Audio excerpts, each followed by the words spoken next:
Hey there, everyone. You're catching the Water Trio Astrology Podcast. I'm here with my dear friends, Alicia, Yusuf, and Kelly Surtees. So we are coming to you with a bit of an annual overview video for today. But before we get there, we just want to talk a little bit about our podcast and where we've been and where we're going. So if you're a new listener, we started this podcast, when was it, girls? I think Jupiter's entrance into Sagittarius. Yes, November 2018. Yep. And I think we talked about doing this for quite some time, and then Jupiter was in Sag. Just like, let's do the thing. And then, of course, Jupiter went into Capricorn. It's like, how can we do less of the street thing or streamline it? And then we extended our weekly show into fortnightly shows. And now Jupiter is sort of, on the crest of entering Aquarius, and we're like, how is it going to look moving forward? So without further ado, we are announcing that the Water Trio Astrology Podcast is going on a bit of a hiatus as we work out where to go from here. So with that, did either of you girls want to add to that? Alicia? Okay, sure. Yeah, I know it's a big announcement, isn't it? I know, I'm just going to dump it out there. Yeah, you're like, let's get the big news. Don't bury the lead. So we decided this a few weeks ago, and it's one of those things where it's like, we just thought we'd have a go and see where it took us, and it's been amazing. And the support and the feedback that we've received from all of you, our lovely listeners, has been amazing over the last couple of years. We really had this intention to create a female-driven offering in the astrology space. And in the years since we started the show, there's so many more wonderful voices that have come into the astrology podcast space. And then we started off as friends who all had a love of astrology, and we thought, let's just do this thing, and it could be fun to do, and it could help our businesses grow. And the ironic thing, I guess, is that it does help your businesses grow and flourish and lead to other opportunities. And then it's like, do we still have time to keep doing this? And so there's always been that tug, I guess, between our friendship, which we know that so many of you can feel, because we're friends going back nearly 20 years, 15 years at least. Getting close now. Yeah, so it's just sort of that dance of how do we move forward. And I think we're all feeling a little bit like a break as we get to the end of 2020. It's definitely been an offering that we've loved contributing to the space of 2020, given that it's been a year like no other. But I know for me, I'm definitely looking for a little bit of a quieter kind of vibe for the next few months, as we're going to talk about the year ahead themes and why they're so momentous. But this is one of our personal, I guess, experiences of maybe just quietening down a little bit. But Leisha, I know you want to add something too. Yeah, it's just like echoing everything you guys said. It's been a wonderful experience in connecting with so many of our listeners, in the chats and in sessions. And also, it's not the end, just to reiterate that. It's just a new format. It is more pulled back and more pared down, but please watch this space, and we will be doing some fun things and some cool things down the track. It just won't have the regular heartbeat that you're all used to. So we're not, it's what do the French say? A bientôt instead of farewell. So we'll see you soon. Yes, we'll see you soon. Yes. Yeah. Because we do want to keep teaching together, and can totally see that we'll want to jump on and do one-off theme shows and things like that. But that's a really good point, Leash. Like, just not wanting to do, that's really poetic. Like, just not the regular heartbeat that you're used to. Leash, that's beautiful. Cass, did you want to say something on the friendship side? Yeah, one thing I wanted to sort of say is that, some of the feedback that I have been getting over the last couple of years is that they're just like, we love that you're friends, and we can really feel that energy between the three of you. And, even though you've got, different viewpoints on things, you really respect each other, and that people feel like they are, listening to, joining in on the glass of wine that's not really a glass of wine, and you're not really joining in, but it feels like that. And I think, on a personal level between the three of us, it was all our connection together was based around this podcast, and it was less about being friends. And so once we kind of made that distinction, it was like, we need to kind of turn that ship around. So I think we did actually have a Zoom call a little while ago, and, you know, we had some drinks with and our dinner. Indian feast. With Indian food. That's our usual, the crow's nest Indian feast. Yep. Yeah. And I was like, oh, remember this, you know, and it was really nice. And it just kind of, I guess, for so many people, and I've joked around with a few of my clients, like, if you get to the end of 2020 and you haven't learned something, I mean, are you even living? Like, and I think we are kind of at that point where we have learned, you know, to reprioritize things and what we really value, and, you know, what we actually, like, getting real about what we have to give in what areas. So yeah, that's kind of, you know, like, we still want to do the thing, but we're going to do it maybe a little different. Yeah. Again. Yes. Again, in our standard Jupiter changing signs, update everything way.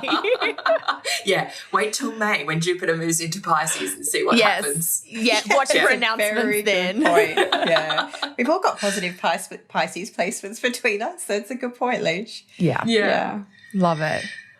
All right. So that's the news, and now 2020. That's true. Does anyone like need one of these?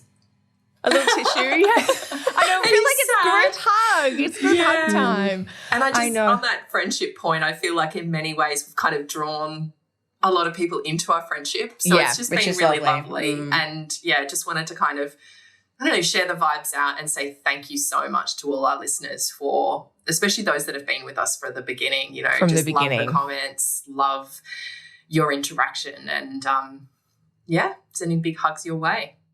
Yeah, and we look forward to being with you in person when it is possible and people are allowed in and out of Australia, and, you know, things like travel become, So I think that's really good, Alicia, because it does feel, I remember when we did our workshop in Brisbane at the start of 2020, and that was just such an amazing day with all the lovely people that were able to join us and to be together in person. And I know we all really enjoyed that experience, and then it was great to get that sense of community. So we look forward to our new offerings as we move away from 2020.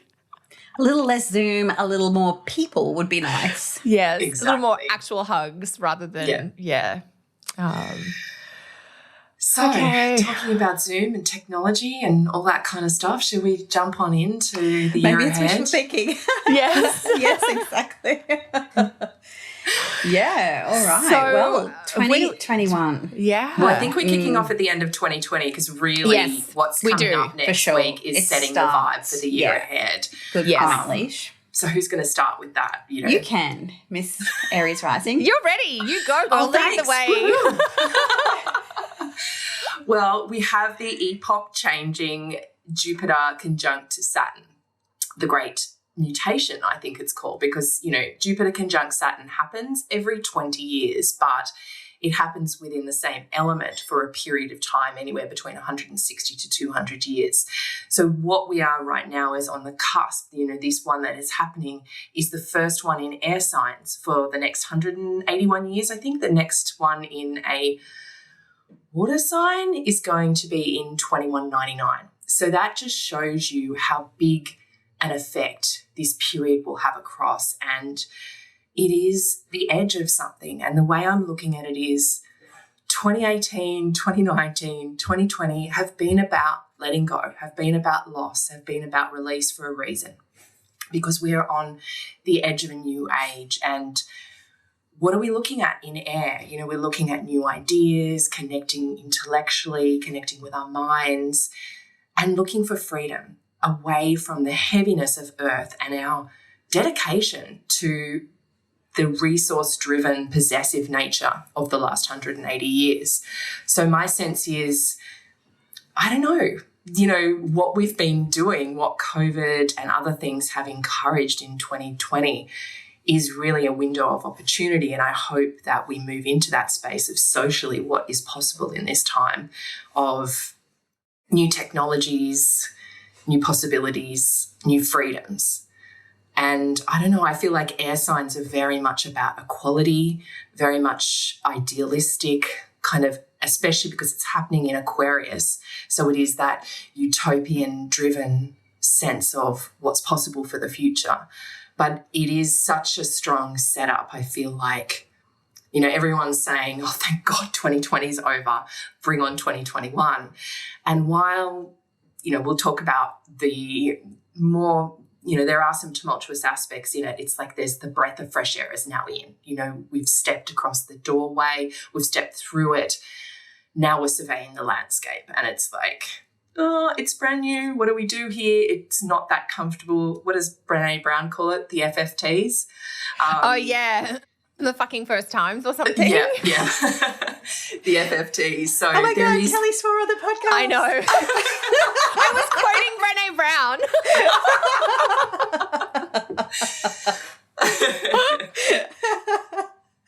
So, yeah, I don't know. There is that sense of the FFTs and what's there, and there is tension and there is, you know, challenges ahead, but it is that sense of at least we're in a new space. So, I don't know. What about you, girls? I'd love to hear what you have to say about this. Totally. I first gave a lecture on the Jupiter-Saturn great conjunction moving into air back in April of 2019, in the before times. And I remember thinking, like, it's air. So this, to me, is like there's more stuff going on the internet. And at the time, people were like, we already do so much on the internet. How do we do more on the internet? And I'm like, I think we have our answer now.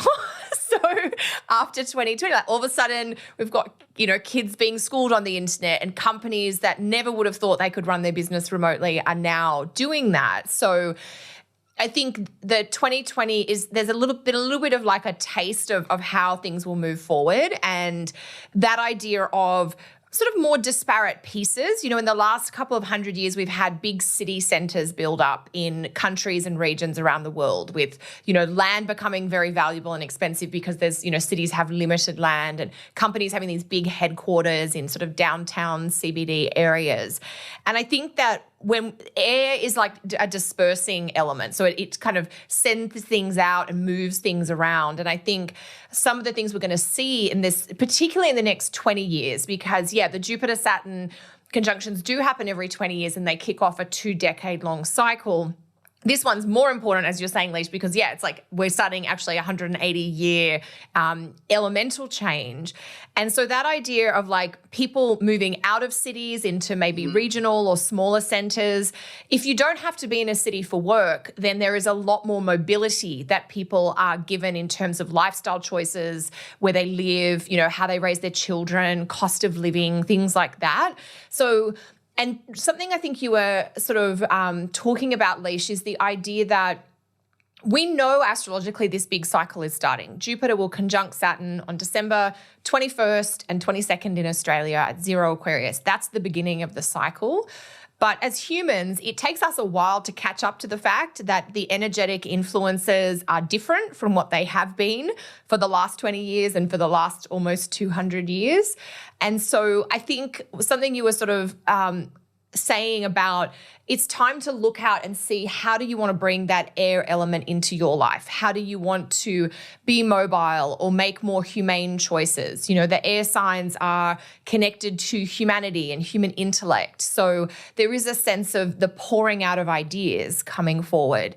And when you look at the last time we had the air elemental cycle, which was late in the 12th century, right through to kind of late in the 4th century, like 1180 something up to like 1380 something, there was this sort of flourishing of ideas. The university system began in Europe at that time. Paper and paper manufacturing wasn't discovered, but became a lot more widely available. So the idea of like centers of learning and ways to disseminate ideas, it is a bit crazy to think, how do we do that more? But that is kind of what we're looking forward to. You know, paper production was a huge innovative piece of technology in the 12th and 13th centuries, in the way that, you know, cell phones and technological devices are today. So it is that idea of recognizing we're on the cusp of this large new era, but also understanding we still have to navigate our daily lives, but being aware that one thing I've been saying to clients lately is it's not just the start of a new year, 2021, it's the start of this 200-year cycle almost, this 20-year cycle, and at the very least a 2-year cycle of Saturn going into Aquarius. So it's it is about thinking, what do I do in 2021? But thinking about 2021 as a foundation year for, you know, the next couple of decades in many ways. And so that idea of a pause at the start or time to maybe do the surveying and the researching and the reflection is really appropriate, because whether we're aware of it or not, a 20-year cycle is ending. And so going forward into the next cycle is the opportunity to prioritize different things, to focus on different topics, and to really grow in ways that maybe have been neglected in the last 20 years. So that's my soapbox and just to summary of that. Just to jump in on what you were saying, Cass, sorry, just about the change socially. Like here on the Sunshine Coast where I live, it's regional. And I remember when I was studying environmental science way back in the early 90s, the pressure was then, how do we decentralize? How do we move away from this CBD model that environmentally is so bad for the planet? You know, because we've got people in peak hour traffic, we've got trying to move people around a city. How can we change this? What can we do?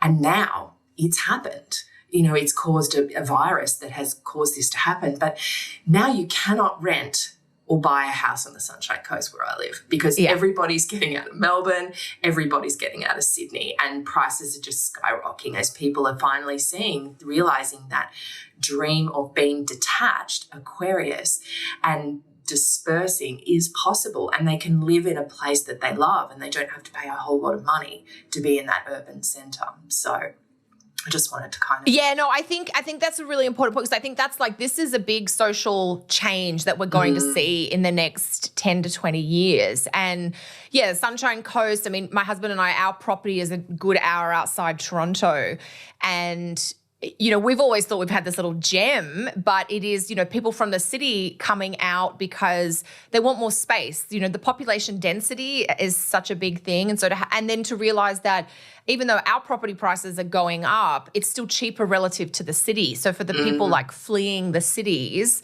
it's interesting. And then that pushes the people further and further into, you know, smaller centers. And then I think essentially then you get these more like community-oriented towns, basically, because if you're living in a town of 2 or 3 million people, you might have a cafe or a restaurant that you're connected to. But, you know, as humans, our communities are not millions of people. They're like 50 to sort of 100 people type thing. So it's just an interesting social commentary I think we'll see. Yeah.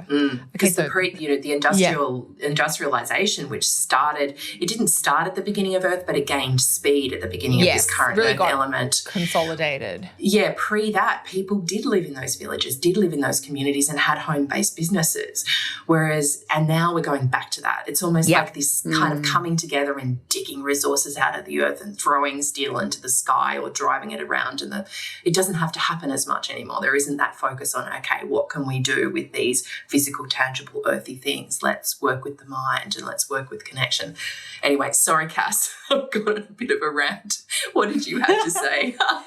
Oh, nothing at all. Says the Gemini rising. No, it's I've just got all these like little ping, ping, ping things happening in my head, and you know, just to the point of how this year has changed the quality of life for people in, of course, you know, good and bad ways. I caught up with some friends a couple of weeks back, and my friend's husband hasn't worked in the city since February, and so they're in a place called Coomera, which is halfway down to the Gold Coast. He saves 3 hours a day. Not having to do that. And it just reminds me of those memes you used to see on the internet, like, oh, so that meeting could have actually been an email. So it's like businesses can actually, they don't need to have those rented office spaces or push people in their cars and their trains. Like there's just so much that can be done now. And so this experience that we've had this year, you know, if you think, you know, the invention of the personal computer was around 1981, I think, when the first introductory cycle of air. The air, when we had Saturn and Jupiter conjoin in Libra. So that was the personal computer. And then we're getting into the Saturn return of the internet.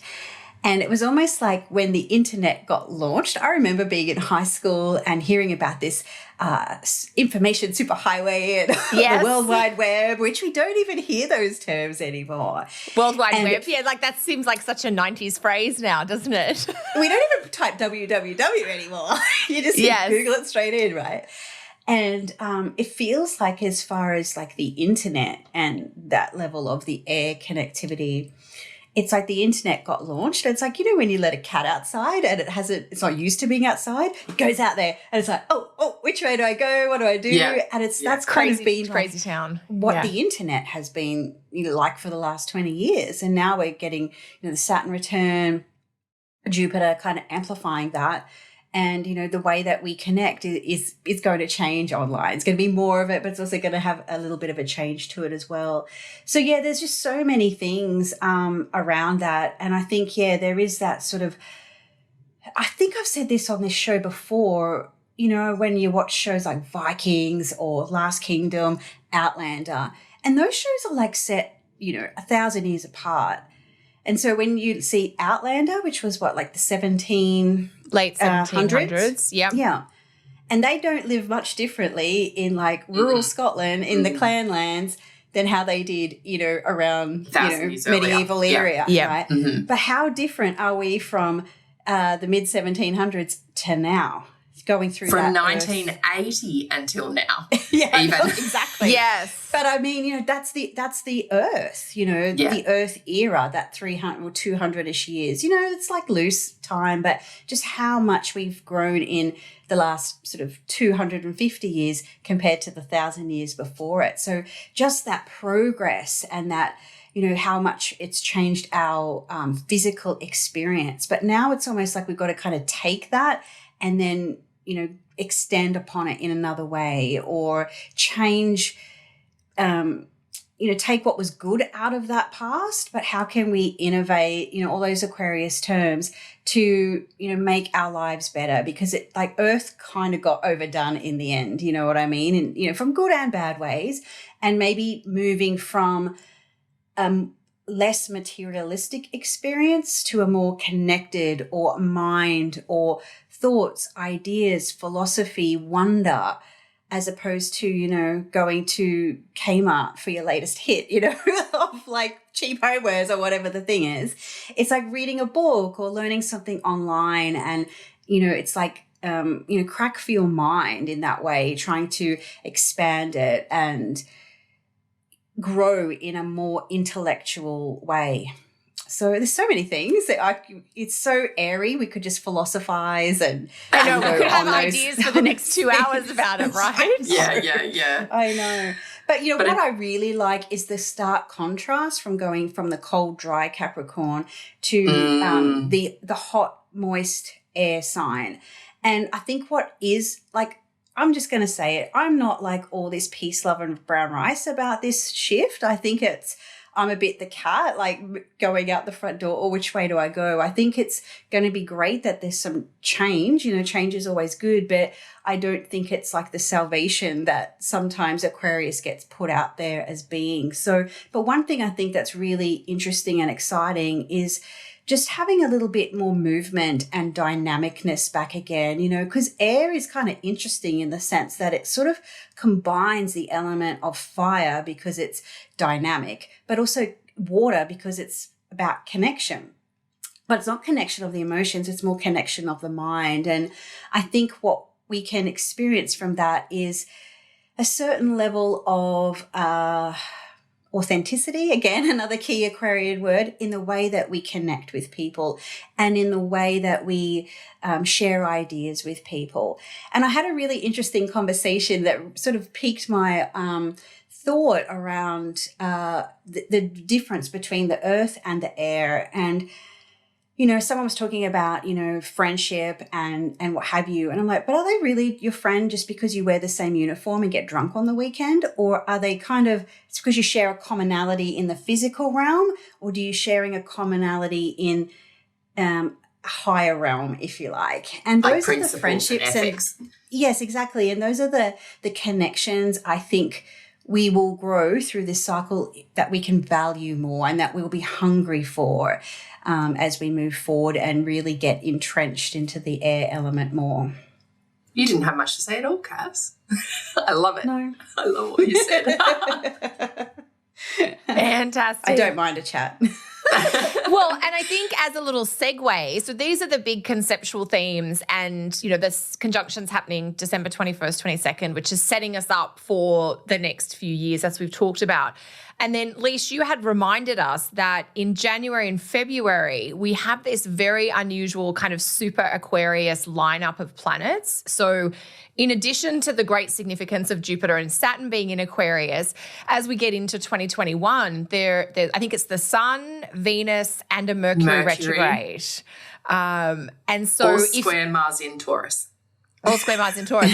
Yeah, so I'm like, okay, if you're still a little bit like, what does this Aquarius stuff really mean for me? January, February 2021 is going to introduce you to topics and themes and whether it's dreams or ideas that you're going to maybe mull over, just because that Aquarius part of your personal birth chart is going to have 5 out of the 7 visible planets in it, which is very unusual to have that lineup. 6 is. Well, the moon will come in and out, right? Yeah, like the moon, so yes. Yeah, Mars there's is one out. day where the moon, I think it's the new moon in Aquarius is like, that's a power-packed period of just...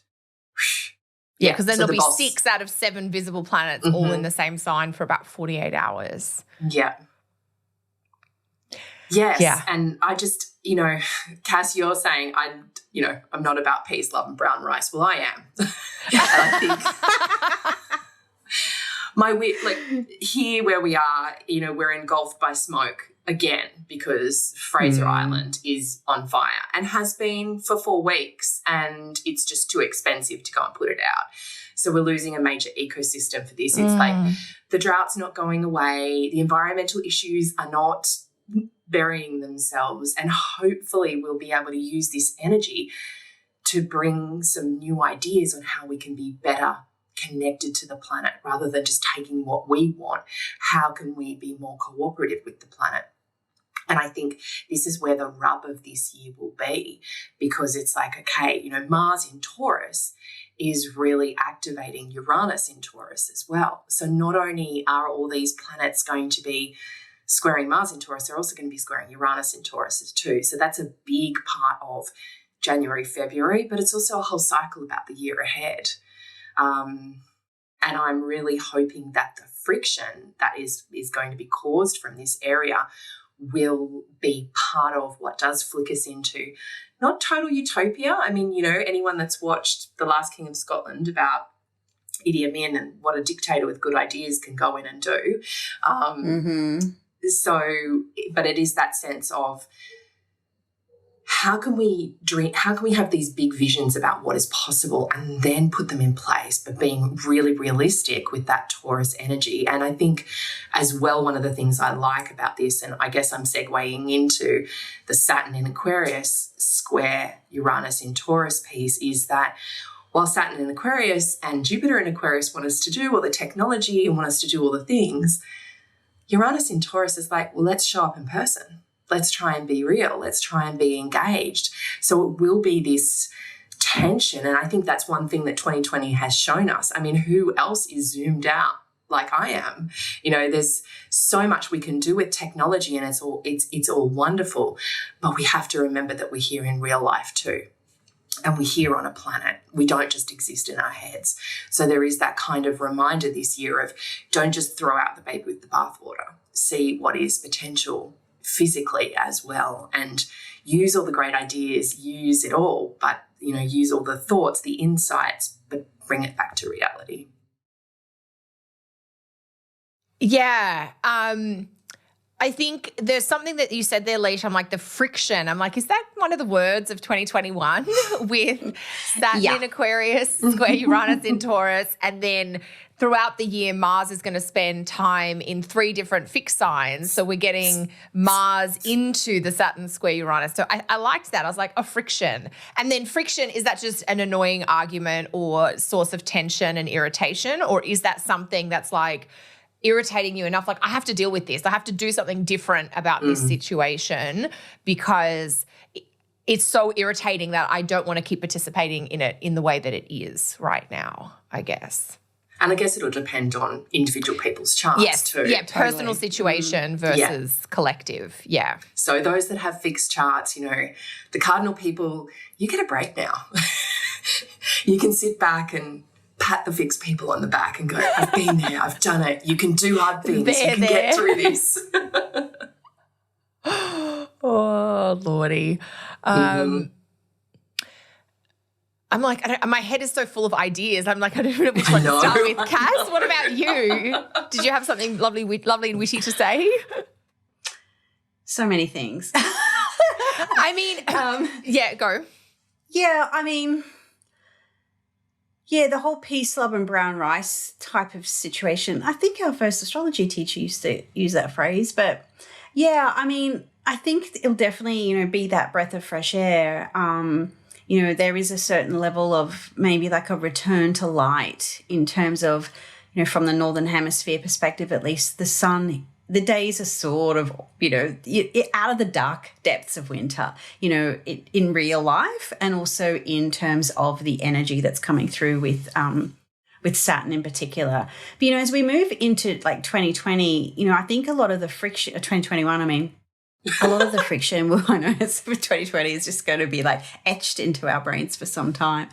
I think there's going to be, you know, part of that friction that you were talking about. You know, we've seen a taste of that this year, you know, particularly, you know, in May when George Floyd was murdered and, you know, the uprising against oppression and, you know, what's old and what's new, what systems are workable and what needs to be torn down. And, you know, we got a very strong taste of that, particularly when Saturn ingressed into Aquarius earlier this year from May through to the end of June, March to June, sorry. And so I think, you know, those type of topics are going to return to the table collectively next year and adding to that friction. You know, COVID was a certain friction this year, and now I think we're going to have a different kind of friction, you know, whether it's, you know, how the internet is managed, how are all these ideas and these thoughts managed. And,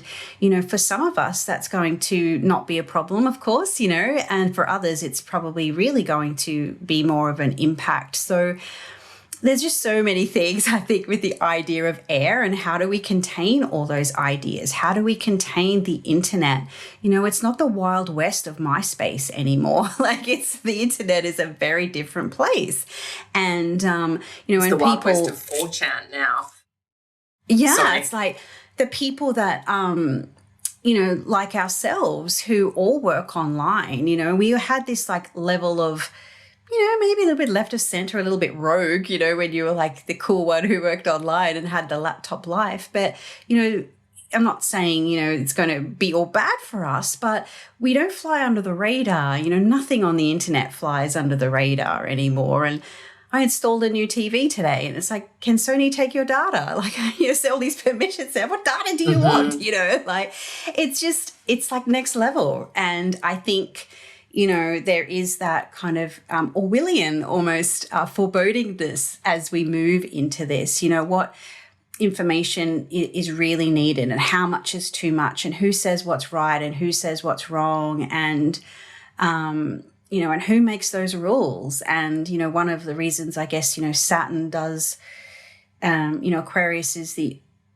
only rules Saturn. It doesn't have really any dignity anywhere else. So it's this kind of fixed, these are my ideas and this is, you know, what we're doing. And as you said too, Leash, which is, you know, very, you know, Aquarian, like those good intentions that can sometimes get a little bit like forceful or dominant or aggressive. You know, you think, you know, your quintessential Greenpeace kind of person even, you know, like their intentions are fantastic, but they're like warriors, you know what I mean? And, you know, but, you know, they're hard, but it can get misconstrued. And, you know, even great, you know, the dictators started out with the best of intention. But so these are, I think, some of the themes that, we are going to see around, who polices the thought, and who polices what gets put on the internet and things like that. So, I do have a little bit of a, forebodedness about, that kind of,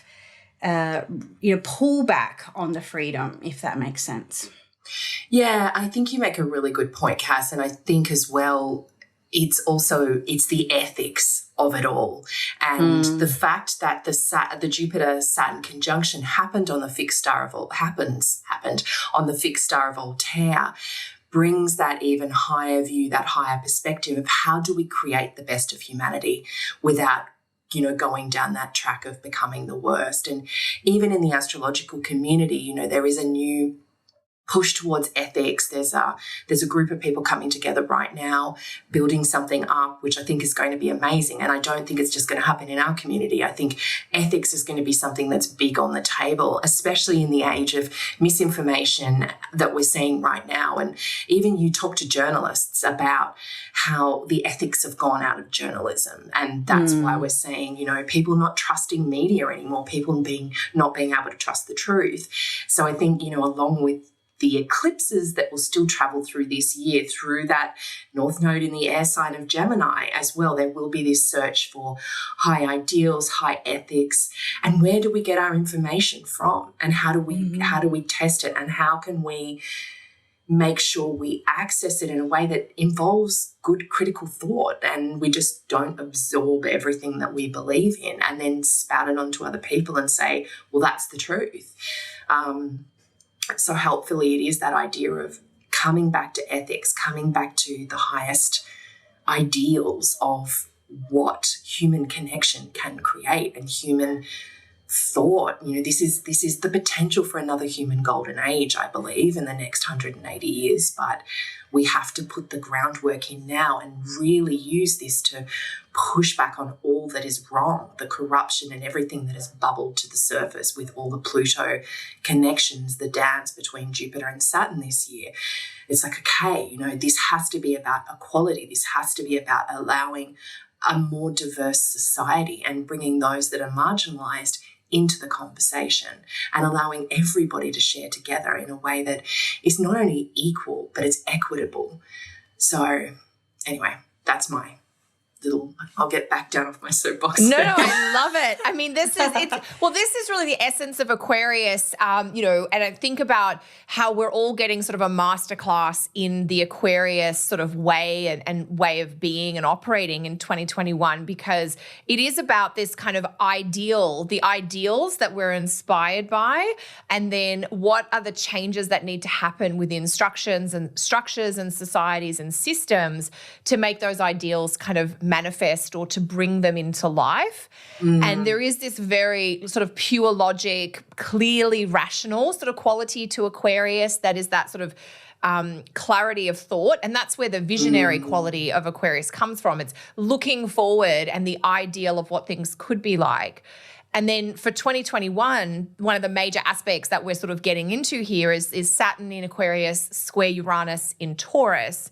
And that aspect is going to peak in February, June, and December of 2021. And it really is the last time we had a Saturn square Uranus aspect was 99 and 2000. And it was in fixed signs again back at that point in time. And the opposition was... Sorry. Yeah. I was just going to say the square was also Taurus to Aquarius in second half of 99, first half of 2000. That's the Saturn and Aquarius cycle. And the idea of like breaking down of structures or old things being sort of exploding into temporary chaos as a way to create the new structure. Saturn is about tradition and preserving the past and sticking with what honoring the old ways, if you like. Whereas Uranus is best represented by Prometheus, the figure who steals fire from the gods, and fire is wisdom and knowledge and gives it to humanity. So there is this sense that, in mythology, Prometheus is trying to act as an equalizer to make that wisdom or that insight that the gods have access to available to all. And so some of the upheavals or the chaos that we'll see in 2021 is sort of expressing that idea of trying to equalize or level the playing field in all the ways that needs to perhaps happen structurally and socially and systemically, I guess. Yeah. And I think while Cass was talking earlier, there was something that you were saying, it just made me think about the need, this is Saturn, the need to have a personal responsibility into the collective. So it's less about me as an individual and what I want, and more about me as an individual as part of the collective. And how can we affect that change and come into that place of equality that you're talking about, Kel, of not thinking I'm better than anybody else or not thinking I'm above anybody else, but I'm just a part of this society and I play my function and allow others to do the same too. But there's a real responsibility in freedom. And Exactly. I think sometimes, that's going to be, a rude awakening for some people, or a challenge for some people, for example, all those people who, just that break it right down for all those people who are working from home this year and not used to that. It's the responsibility of your time. And, rather than having maybe your boss in the office next to you that can check on you anytime, it's like, I'm just going to go and bake this cake, or I'm just going to clean this cupboard, those sort of things. And loving the freedom, but with that comes responsibility.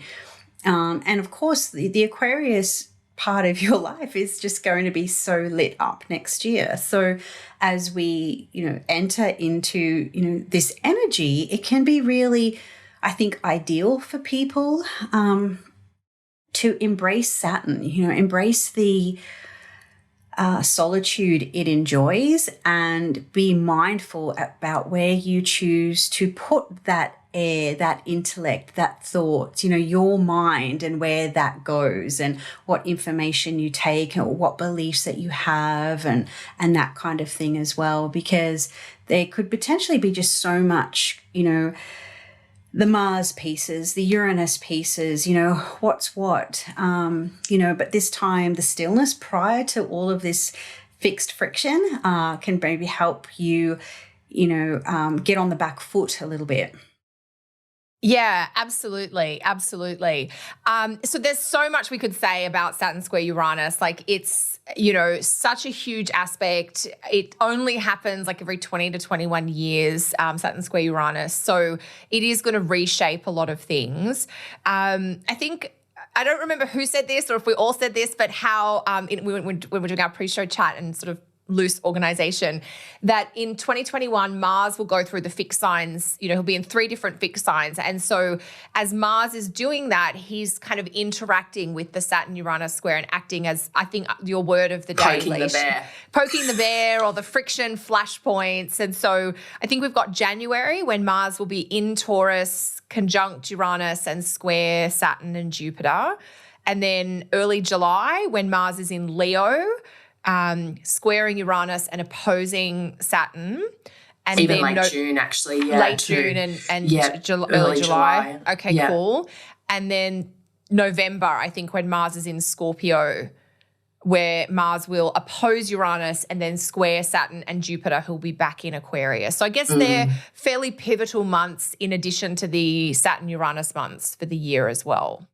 Especially because we've seen, as you so beautifully picked up on, Kel, I loved that piece you wrote earlier this year, how Mars was that inflaming point that created the spread of COVID this year.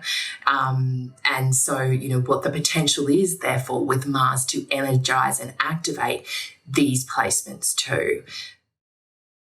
Yeah, it's a big thing when Mars and Saturn and Jupiter come into a pattern. Like for traditional astrologers, they were the big 3 superior kind of outery type planets. And when you see them all interact together, and I think that makes me think that January and then November, because we'll have Mars, Saturn, Jupiter patterns forming again in those months. The middle of the year is a little different for a good reason, which we'll talk about very shortly. So I guess if you girls had to summarize in like 1 or 2 sentences, your thoughts on the Saturn-Uranus vibes for 2021 before we get into, the thing we're all looking forward to. Rebel with a cause. Oh, I like that, Leash. Rebel with a cause. Cass? Or rebel with a cause. Yeah. Responsibility and freedom. Responsibility and freedom. What about you, Cal? The thing that comes to my mind is like a game of pick up sticks where you're just like taking all the pieces in your life and you're just like, okay, well, let's not do them anything the way I've done before. And so really, I guess, experimenting and curiosity about, how to do things differently. Or if you like my kids and they have just lost at something and they throw it up in the air and go, fuck it. What's all the swearing tonight, girls? Oh, my God. There it is. Liver bits. We're letting too much of our friendship to come into the show. Save that for after we press no more recording. Okay, so this one I feel like Leash needs to take us forward. So the best thing about 2021 astrologically is...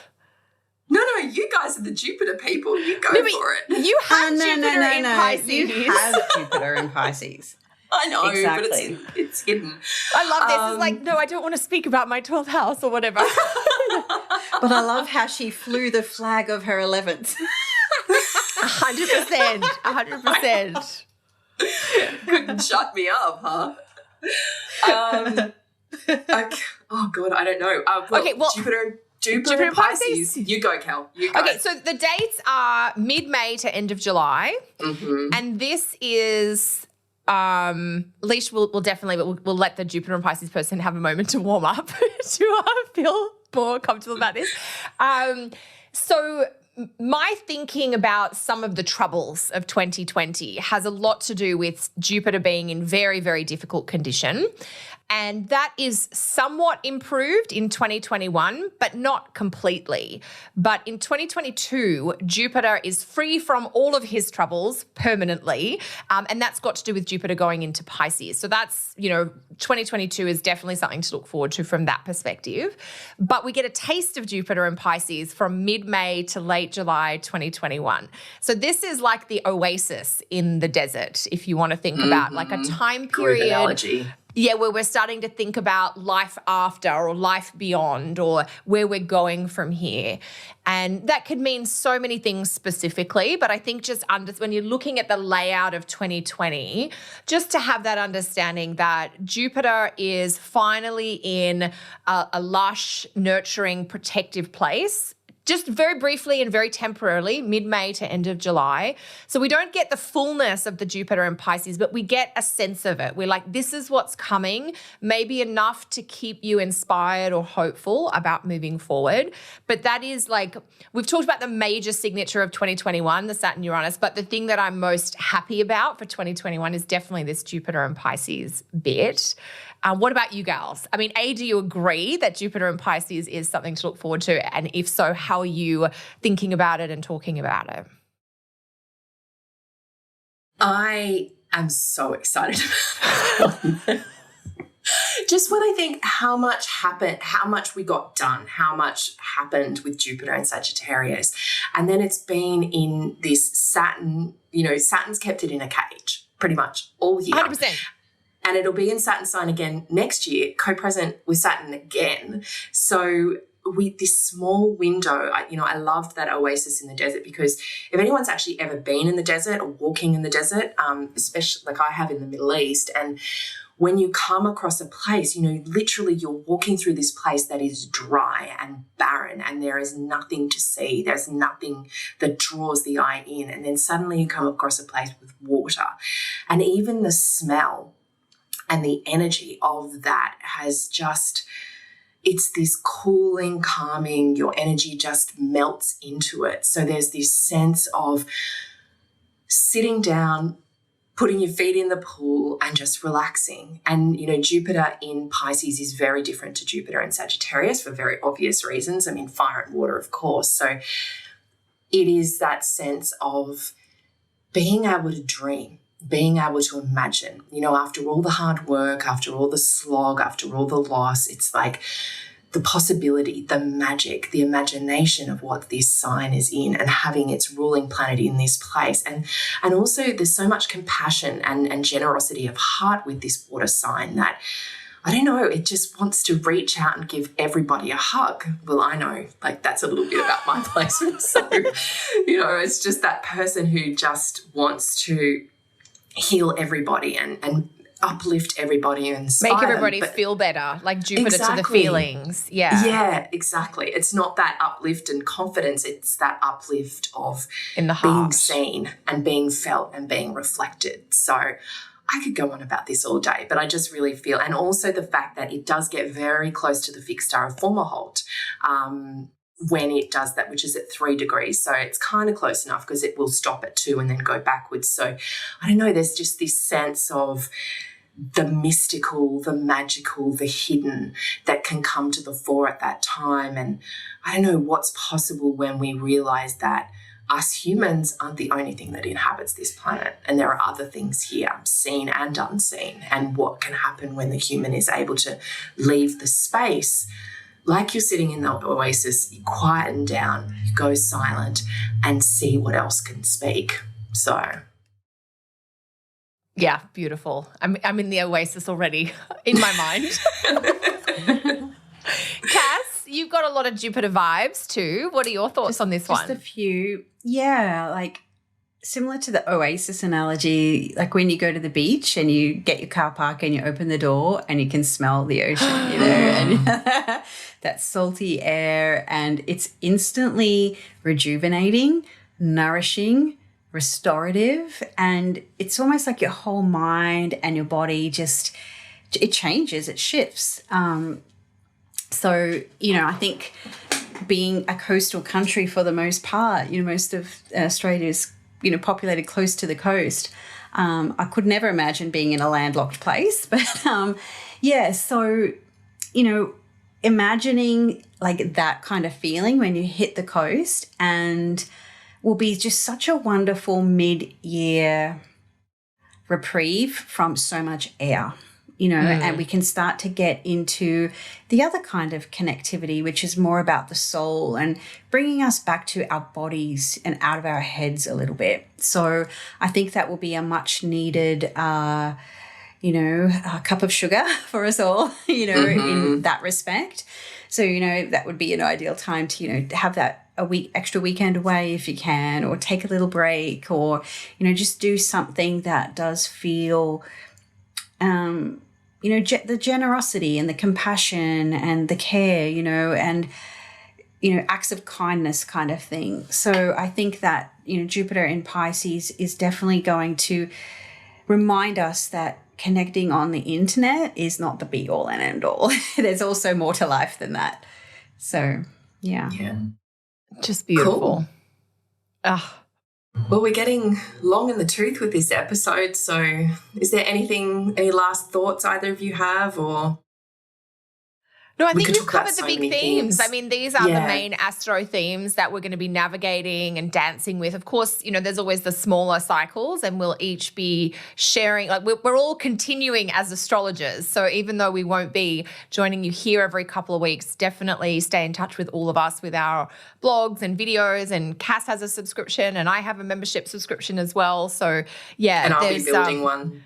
Alicia's got Around a lot of the plans. moon. I mean, we all have, yeah. So, I mean, so I guess I'm just saying, like, these are the big themes. Of course, there's a lot more to each week and each month. But if you've got this sense, at least I feel like you've got the map, the roadmap for next year. Yeah, beautifully put, Cal. Yeah. What about All you right. guys? Yeah. So Okay. do either of you have anything you want to share about what you're doing in 2021? Cass, anything? Well, Aquarius is my 9th house. So I'll be doing a lot of teaching, a lot of writing, and yeah, you'll definitely be seeing more of me. So yeah, 2021 will be very internet-based for me, despite all the things that I've said about it. And you've got your golden circle, don't you? Your The golden membership. circle, yep, my membership. Yeah, so that's a monthly offering with, you know, all the goodies month to month, and plus additional things as well. So, yeah. How What about about you, you, Cal? Leash? Leash, everyone. Yes, I will be continuing, teaching. I've got my online classes that are running. I've got students that I'm mentoring. I've got clients that I'm working with, but I'm not taking new clients in 2021. So I'd say if anybody is looking for an astro reading, check out Leash and Cass, because I know you gals have open books for 2021. Maybe not for the rest of this year. I think we're all full for 2020, but for 2021. And yeah, my membership is something that we'll be looking to really grow in 2021. So the monthly astrology guide, you can find out more details about that on my website, kellysastrology.com.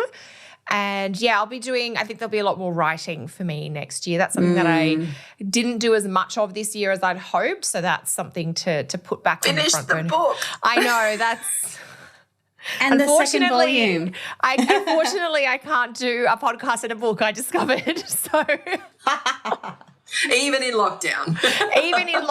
Yeah, this year has just been so unexpected in so many ways. There's been things that I've really got out of it that have been amazing and growth-oriented and deep awareness. And then there's things that I hoped that I would do that just did fall a little bit by the wayside. So, yeah.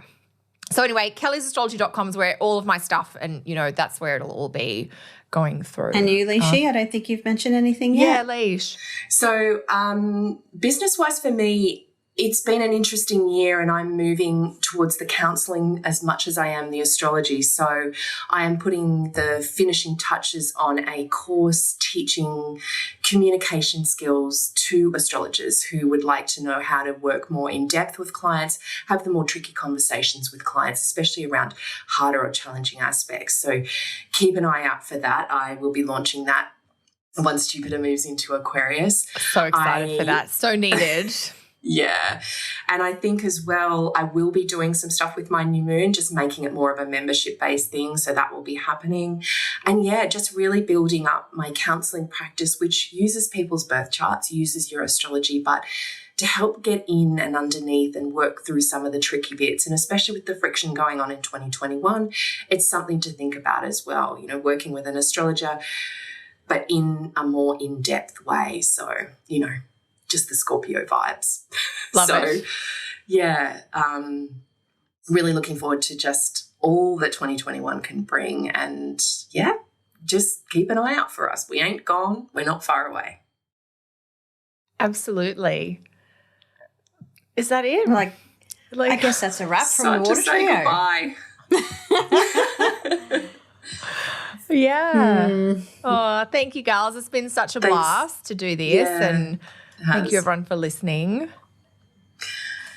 Drop us a hello in the comments and let us know what you think. Let us know about what your favourite aspects of the year coming up are, if you're as excited about Jupiter and Pisces as we are. And until next.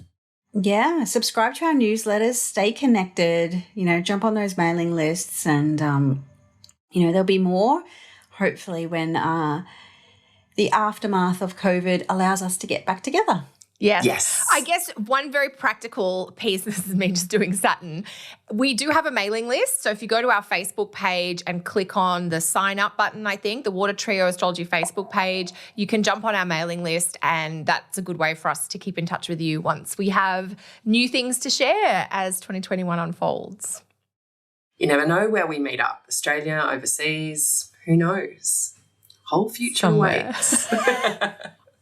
Thanks, everyone. Thanks, everyone. Bye. Bye.